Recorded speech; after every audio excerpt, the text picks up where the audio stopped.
Let's talk about what you're going to play, the rhythmic aspect, technically the different feels you're going to play. If we're playing a 12-bar blues in the key of A, let's take the structures that you just played and let's apply it to a straight eighth feel. If the tempo is 1, 2, 3, 4, then the grid work is 1 and 2 and 3 and 4 and 1 and 2 and 3 and 4 and... You see how I'm accentuating that backbeat, the second and fourth beats. 1 and 2 and 3 and 4 and 1 and 2 and 3 and 4, just like that. That's one approach. And then you have your Boogie Woogie. If you don't know Boogie Woogie, I'm going to take a moment just to show this to you. This is a very integral part of guitar playing when you're playing the blues. Remember how we said that a dominant 7th chord was a 1, 3, 5, flat 7 grouping. Take the 1 and the 5. And if you don't know your yardstick, your foot-long ruler of the chromatic scale, you need to memorize this. 5 and 6 are always 2 inches apart. Now why do I say it like that? Well, there are 12 inches in a foot. There are 12 half steps in an octave. There's a correlation there. If you'll memorize distance, you can memorize pitch intervals. 5 and 6 will always be a whole step apart. Remember that. Then if you see a 5 in a chord or in a lick, you'll always know 6 is a whole step higher. Let's start with a straight eighth boogie feel, a straight eighth rock feel of the Boogie Woogie.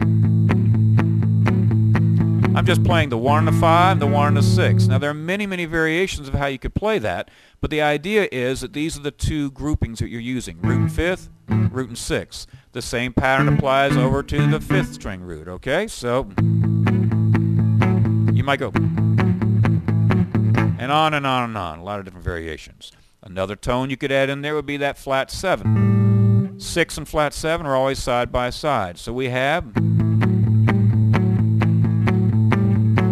that's in a straight eighth feel, and then you'd have variation. Okay, here it is off 5th string root.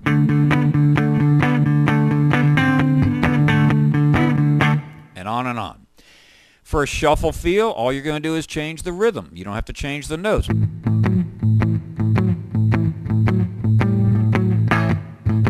Then we have those little kicks on the upbeat. Okay, you need to study a lot of Chuck Berry and a lot of blues players to see how this is adapted to the rhythm guitar chair.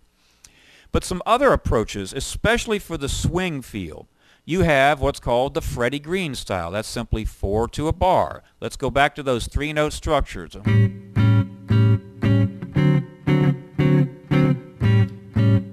applying left hand staccato. All that means is that I relax my left hand. The strings deaden themselves because they lift themselves up off the frets, but don't take your fingers off the strings or you get a whole bunch of noise. So 1, 2, 3, 4.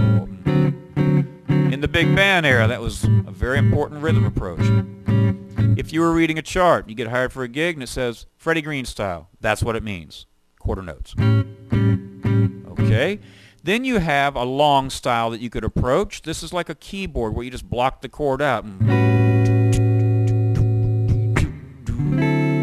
Just play the chord either strummed or hybrid picked and let it sustain.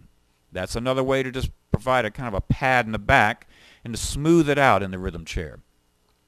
You have the 12/8 feel for the slow blues where you're playing all 3 components of the triplet.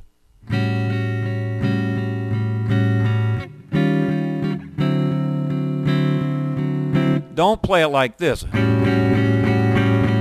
hear it wasn't breathing. You've got to go 1 triplet, 2 triplet. I'm playing feather light on the 2nd and 3rd components of the triplet. And see how you wouldn't necessarily play all 3 components of every triplet. Mix it up. It's the grid work that you're in. And finally, the comp style, which you're in that triplet feel again.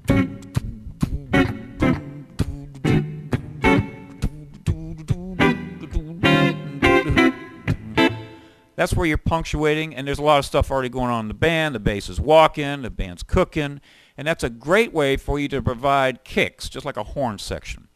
Now that was a quick overview on rhythm. It's beyond the scope of this lesson for me to just show you all those approaches applied to each one of these progressions. You need to keep your ears open and listen to the different bands that are out there playing this great stuff. All right, now in the next segment, we're going to start going through these progressions, and you're going to see all the options that you have.